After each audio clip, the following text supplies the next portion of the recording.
All right, and we are live. Welcome to week 3 of the Ruby Study Group. We're just chugging along. Yeah, it's definitely happening. And looks like we got a couple viewers, but if you guys want to jump in, feel free. But just for opening purposes, this is week 3 of the Odin Study Group. That is me. That's my name, and we are doing the Odin curriculum. So we're working through the Ruby curriculum. Hopefully within 10 weeks. It looks like we're on a good pace, and yeah, we should be done within 10 weeks reasonably. Uh, Also, just FYI, there's a rubynewbies.org site I created to kind of make it easier for people to get all the links possible. It's kind of hard to explain that it's the odinproject.com/study group or googleplus.com/odin study group or Ruby Newbies group or whatever. So this just makes it a lot easier to get to. And I already had the name for something previous I was trying, but now this is the Ruby Newbies. So let's just jump right in. And as far as the notes, I did not pull up my notes. Let's actually... Yeah, I didn't pull it up. But yeah, I do a transcript for each week. This week I won't be reading from it, but I did put some cool information as far as week 3. Some of this information I did not know. So as far as Ruby, what type of Ruby is installed on your machine? I know a lot of people just kind of go to Rails install, and I think that's what's recommended within the Odin project. But MRR Ruby is probably what you have if you went to one of those installers, or if you set up on a Mac. Ruby is set up with MRI, and I think it's I think it's 2.0 or the most latest version. I'm not sure which version shows up, but there's also JRuby, and then there's also Rubinius. But you guys are more than welcome to read that. I did get that information from the Ruby Off Rails site, which I highly recommend, especially since we are doing specifically Ruby. This guy's got some pretty good information. If you sign up for his free 30-day, I guess, trial period, you do get access to a video where he explains some basic Ruby. So yeah, definitely check this guy out. Support him because he's doing good stuff for the community. But as far as Ruby specifically in the Odin project, I highly recommend Eric's explanation of Ruby Explained. He kind of created quite a few different blog posts, which is actually explained within the Ruby curriculum. I think I skipped by some of these links first go around, but Ruby Explained here. If you didn't get a chance to read these, I highly recommend them. It's good. It's plain English, and it helps normals like us kind of know what's going on, especially with some of those higher advanced stuff like loops and blocks. And definitely check that out if you haven't. And then as far as this week, what we are actually gonna be working on is here. So definitely just for next week, we are going to be reading through the advanced building blocks, which we should have gotten through building blocks here. Advanced building blocks is here. We'll read through that. And my idea is that most people are actually past the Codecademy stage. So the recommendation here is like 10 to 15 hours. Half of that estimation comes from Codecademy. So what I've kind of recommended is if you've done Codecademy and if you've done the book, go ahead and read the Ruby Explained, because unless you've done it, and then complete the quizzes for even extra help. But then I highly recommend jumping straight into the project, which estimated 4 to 8 hours, to go ahead and complete those for this week. And that way we can be right on path to complete this entire section of the Ruby section that is within that 10-week period that I keep throwing out there. I'm definitely on fire and want to get this done.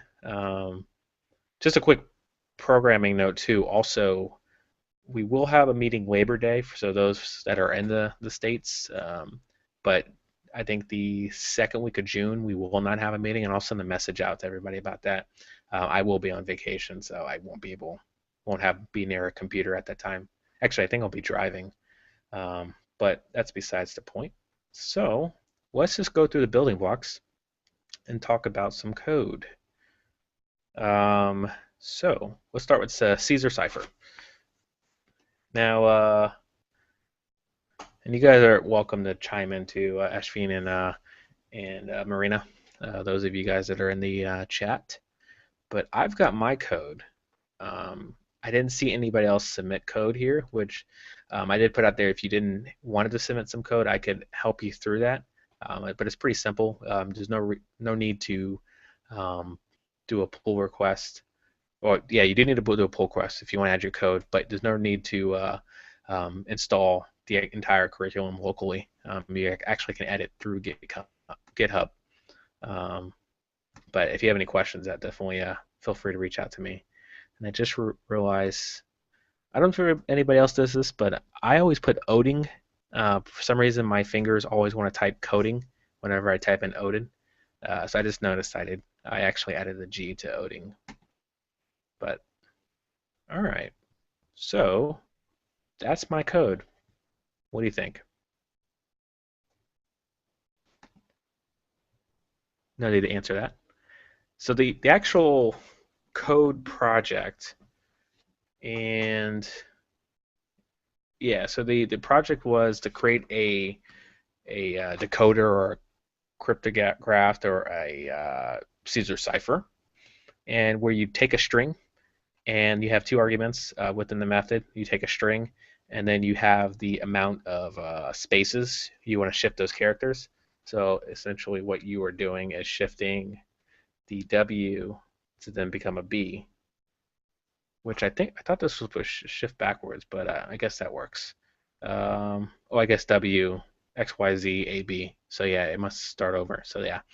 So then you're essentially just shifting each character of the string up 5. It doesn't have to be 5. It could be whatever you want it to be. But as I showed before, an explanation for last week's, I kind of just use the code provided to use as my pseudo test. I didn't write any specific test. I was kind of messing on some raised and exceptions, but I kind of won't explain any of that now because we're kind of too early for testing. So, and I don't want to confuse for those who are just starting. I know a lot of people are familiar with that. But as far as my code, I'll just walk through it. If you have any questions, definitely feel free to reach out. But I've got my method, and I've got my two arguments, which is the word and the amount that we're shifting. This part of the code, I actually did borrow from one of the other solutions. I like this better than my solution, which was to actually write the array out.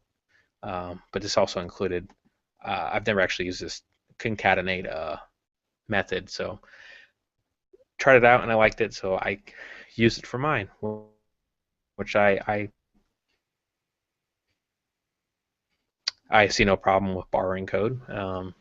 So I borrowed code, and I have my an empty string, which I later add each letter from my hash for my borrowed code here, and it's literally taking the checking by the index and shifting the index, so that way that's how we got that W into a B. It's pretty straightforward. There's also another method I've never used before, which is each car, which literally takes each character from the word, and using the loop, it will then check each character. So that was pretty cool. But yeah, there's nothing else too crazy happening here. Not sure if hashes are advanced, but got a hash going on. But yeah, that is it. That's my code. The word I used was Hola Mundo. I tend to, instead of put hello world, I put Hola Mundo, which still means hello world. So Marina, did you actually do this project, or did you skip by this one? I did. I just didn't. I guess I forgot to submit it. It's on my GitHub, but I like your code more. I have. I mean, like relative compared to mine, I like the I don't know how to pronounce it. Each char. It's car. method. I've heard it pronounced car. Car. I keep thinking that Yeah. CH is ch. Anyways, Yeah. because I guess I still uh,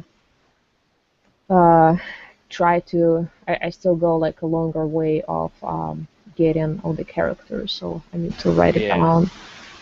And I And assume that decoded plus equal, that's when you calculate the index of the character. yeah. So what it's essentially doing is just taking the uh, checking through the letters, and then if it's if that character from your string, which is identified here, is in that index or Mhm. within the letters, um, then it's going to shift it by that amount. And the way I have it set it up, it's going to be shifting backwards. So if you had an E, it would turn into an A. And if you had a, well, yeah, you get the idea. Can't really do letter math in my head. But yeah, and that is it. And then the if it's the else, if it's not like if it's a exclamation point, it just stays as is. Mm. And yeah, there wasn't really much else to it. This one actually was a little more. It was a lot more simpler than the substrings. I found the substrings to be a little more challenging. Actually, let me just go ahead and walk into my next code, which is the stock picker, which I actually attempted it one way and had an error and could not figure it out. So I ended up just erasing all my code and starting over. So I do want to show you what my code looked like before, which was kind of a longer route. So I identified the best profit, which I ended up not even using uh, within my code, and I identified the index here. Um, Let me see, what else did I do? Started a while loop. Yeah, it was just the code made sense, but I just kept getting the wrong answer returned. Like I was getting, so with the first one, it was supposed to be the best day to buy would be the first day since it was highest, and the best day to sell would be, I think, day 4. No, day 4 here is here. Or the index for day 0, day 4. So that was the best day to sell and the best day to buy, and I was kept getting 1 and 7. So it was skipping. And you know what? Now that I think about it, I think I know what I did wrong. I don't think I was including index 0 in my check, which is quite possible. So then it was finding that the best day to buy was there and the best day to sell was here. So yeah, for some reason my code it was skipping 17, which I don't see what was happening. Returns index low. Yeah, there's something in there that I was skipping the first line, which is why I was getting it wrong. But anyway, I ended up writing the code as is, and it was actually less code, kind of similar to the first one. So, and I actually did use best prof, and I used I really like this each with index. I've used it actually quite a bit for different problem sets, but it identifies the actual value and it identifies the index, which makes it easier. You don't have to do like a separate loop, or um, you can do a lot less code using each with index, which I like. But that's the code there. Pretty straightforward, which I probably should have went back and redid my substrings, which I didn't. Oh well, I thought I had more code there. But yeah, I did start the substrings with a lot more code prior to, which I think I explained last video. But that's it. I mean, I guess with the guys in here, you guys pretty much know Ruby pretty well, and I know a couple guys reached out to me and said they weren't able to make it tonight. Um, but that is it. That's as far as the the group goes as far as the video. And this morning we had a short video also because I think a lot of these videos are just going to be a lot of reviewing code at this point. Because what we're going to do is hopefully finish a reading lesson, and a project here and out. So basically, we will have, so that will be week 3, week 4, week 5, week 6. That I'm pretty sure we can complete all that in week 7. Week 8, week 9. Git, probably going to skip that because I think that you can probably go through that on your own time. And if you haven't done Git yet, definitely check it out. But I think at this point, I think a lot of people in the group already know Git, and this will be week 10. So that will be the entirety of all the Ruby groups. So I was pretty excited when I was looking at that today. I was like, oh yeah, I can actually hit the goal of week 10 and have no issue. So that was the schedule. Again, we're going to be reading through the advanced blocks, start and complete advanced problem set. Like I said, if you've done Codecademy, you should have no issue completing both of those. And if needed, go ahead and read through the object-oriented programming section, which is a bit of a lengthy read with 8 to 12 hours, but it's set up as very similar. And again, if you've done Codecademy, you'll breeze through that. If you haven't done the book, that might be a lot of work, but yeah, I think it will be quite a bit. And then again, they repeat the Ruby quizzes. And I think by the end of this group, if you watch every video, you've been here with us, you should have a good foundation as far as Ruby goes and move right into Rails. So before I end the video, I'll just ask one more time, you guys have any questions as far as the curriculum goes? I'll probably hang around and chat a bit and then probably do a pull request a little later. But if no questions, I'll go ahead and end the video. And for those watching, we'll see you next week.